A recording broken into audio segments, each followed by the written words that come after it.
Tonight may be the night that the angels descend with peace and your prayers ascend with power. Laylatul Qadr, the night of power, the night of decree, the night of Allah's mercy descending upon you and me.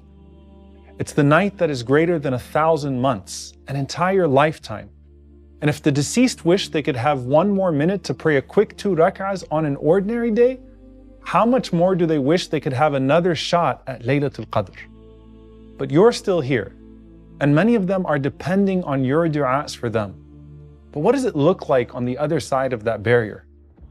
One of the reasons for the name Laylatul Qadr is because the heavens are pushed to their qadr, to their full capacity. There's a traffic jam of angels going between the heavens that's so powerful, it could literally steal the light of the sun. And as they're descending upon masjids and homes, reporting back to Allah subhanahu wa ta'ala, it's all salam, peace until Fajr. And if we could hear our names in the scrolls of forgiveness, how much would we wish we were on that side?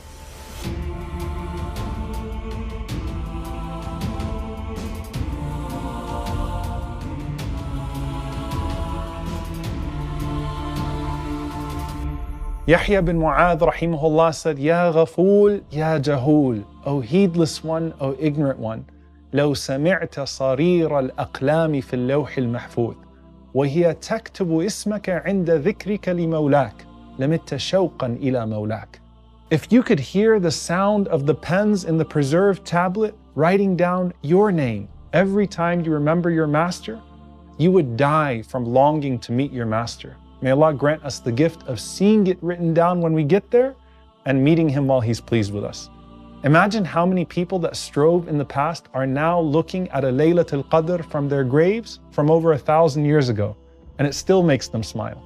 Imam Ibn al-Jawzi rahimahullah said, by Allah, if it were said to the inhabitants of the graves, make any wish, they would wish for another day of Ramadan.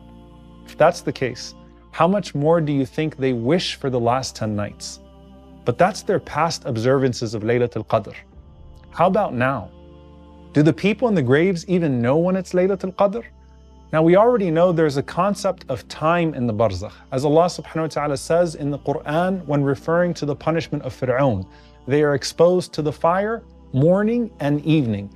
And the Prophet sallallahu alaihi wasallam said that everyone is shown their eventual place in heaven and hell every morning and every evening. We also know they have a grasp on world events as they receive deeds presented to them from their loved ones. And they hear about the world from the new souls that enter into that realm. And we have the narrations that speak about how eager they are to ask about the people still in this dunya. So do they feel blessed times like we do here? There are many scholars like Ibn al-Qayyim rahimahullah who assert that the souls of the believers congregate every Jum'ah, just like we do here. And this has been corroborated by many dreams. And we know that Jum'ah is a blessed time even in Jannah. So one of the first chapters of Kitab al-Ruh, he titles it, What Do the Birds Utter During the Day of Jum'ah? And there's a narration that Mutarrif rahimahullah had a habit of visiting the graveyard every Jum'ah in the early mornings. And on one of those visits, he dozed off on his horse at the gate of the cemetery. Then he saw a vision of all of the souls sitting on top of their graves saying, O Mutarrif, who comes to us every Jum'ah. And then he looked up and he saw birds flying all around and chirping beautifully. So he asked the souls, what are the birds saying? And the souls said, they're saying, Salam, Salam, a blessed day. So surely on this night when the angels are saying, Salam, Salam, there must be something, right? And Imam al-Dhahhak rahimahullah comments on the ayah, Salamun hiya hatta matla' al-fajr, by saying that Allah does not decree anything on this night except with salam, except with tranquility, and everything being free of harm. To the point that لا يحل لكوكب أن يرجم به فيها حتى تصبح, that even the comets and meteors are not allowed to pelt any of the shayateen until the morning. All the worlds witness a pause, a moment of relief from the trials and the evil of the shayateen. Even dreams can be purer that night. Abdullah ibn Abbas radiallahu anhuma says that the dream of Yusuf alayhi salam, where he saw the sun, the moon, and the stars prostrating to him, happened on Laylatul Qadr.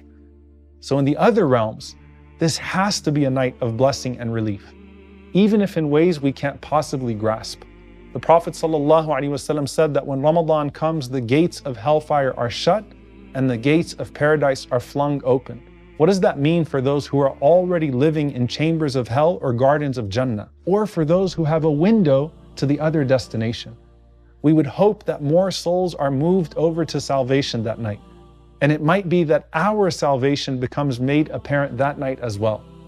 And Imam Ibn al-Jawzi rahimahullah says one of the reasons it's called Laylatul Qadr is that those who had no worth by observing Laylatul Qadr become people of Qadr, meaning people of great value and worth. So perhaps on that night, our worth in the eyes of Allah changes and we're switched from the scrolls of the wicked to the scrolls of the righteous.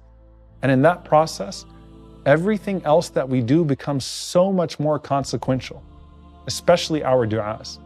I want you to sit with this analogy to Laylatul Qadr. Remember how Laylatul Isra, the night journey of the Prophet ﷺ, changed everything for him? And Imam Ibn Taymiyyah rahimahullah connects these two special nights together.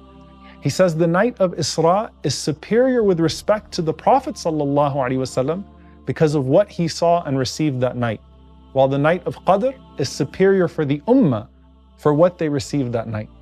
So Laylatul Isra was where the Prophet ﷺ entered and interacted into the realm of the Barzakh.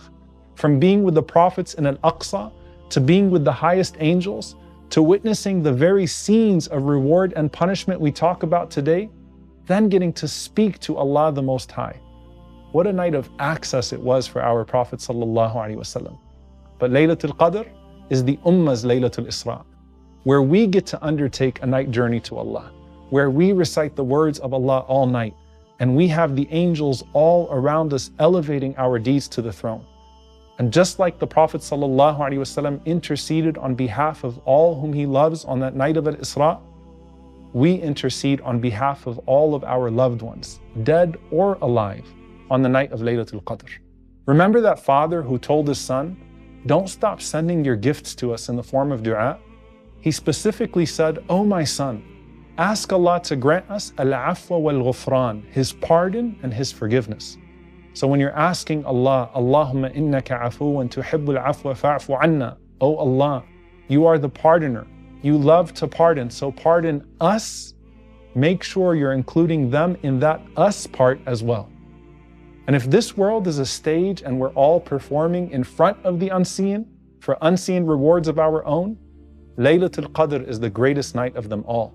And how blessed when you get to see all of what it did for you and everyone else that you love in the Barzakh. لعلي أعمل صالحا فيما تركت كلا إنها كلمة هو قائلها ومن ورائهم برزخ إلى يوم يبعثون